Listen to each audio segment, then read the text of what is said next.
Now, your ABC 7 First Alert weather forecast with meteorologist John Scalzi.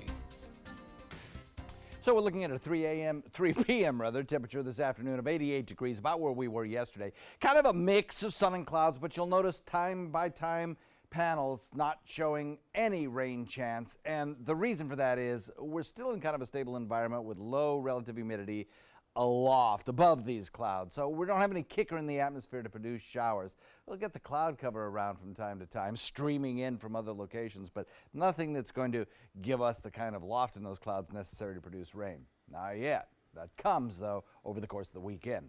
67 degrees the air temperature. We have 63-degree dew point. A little bit of sunshine poking through those clouds as dawn breaks across the region, and I think that'll heat us up nicely today. You see, we're kind of on the cusp right here between the fairer skies just to the north, which are over some parts of the viewing area, and the thicker cloud cover, which is pretty widespread from about Charlotte Harbor southward into central Florida. As we head into the next 24 hours, we're going to look at a trough of low pressure located just to our south begin to lift north in response to a moving ridge of high pressure, which has provided us for days with beautiful weather. That moves out into the Atlantic. That high pressure ridge brings our winds around out of the south, increases the moisture. That trough of low pressure lifts north. That's an upper level trough, but a surface reflection also. And we might develop a little low pressure area out here in the eastern Gulf waters.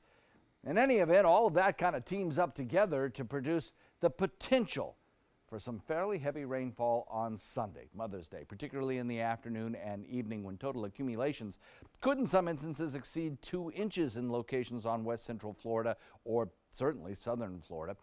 So we'll be watching for that. Warm and dry today, though. Sunday rains, and then a humid weekend as we develop that southerly flow, and it really does return all the moisture to the area.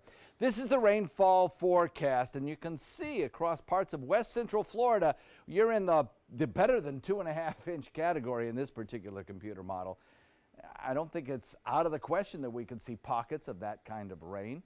And so I've called it a first alert weather day because everybody has outdoor activities planned on Sunday, right? And it could be kind of disruptive weather, I think.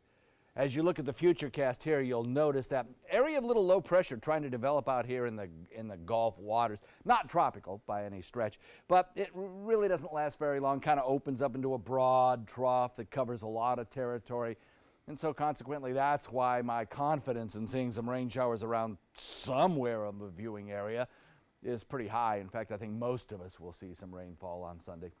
And in fact, that lingers through Sunday night into Monday morning. And so it could be a case of kind of intermittent showers throughout the afternoon on Sunday into Sunday evening. Or you could get several hours in a row of no rainfall whatsoever, giving you time to go out to restaurants or maybe a movie or whatever. We'll have to wait and see and kind of take it day by day, but certainly the potential does exist for some pretty disruptive weather. Thunderstorm outlook does show Saturday increasing rain chances in the southern tip, but on Sunday an even better rain chance and thunderstorm chance for the state of Florida. Forecast looking like this for the weekend. Well, we'll be looking at the potential for some, well, we'll go hour by hour here or day by day. We're looking for the potential. There we go. That's clicking now. 88 degrees by Friday. By Saturday, 20% chance of a late day shower working into the forecast. Up to 70% now chance of rainfall on Sunday. We'll call it a first alert weather day. Not for severe weather, just for some disruptive showers and thunderstorms. And then the rest of the work week looks pretty good.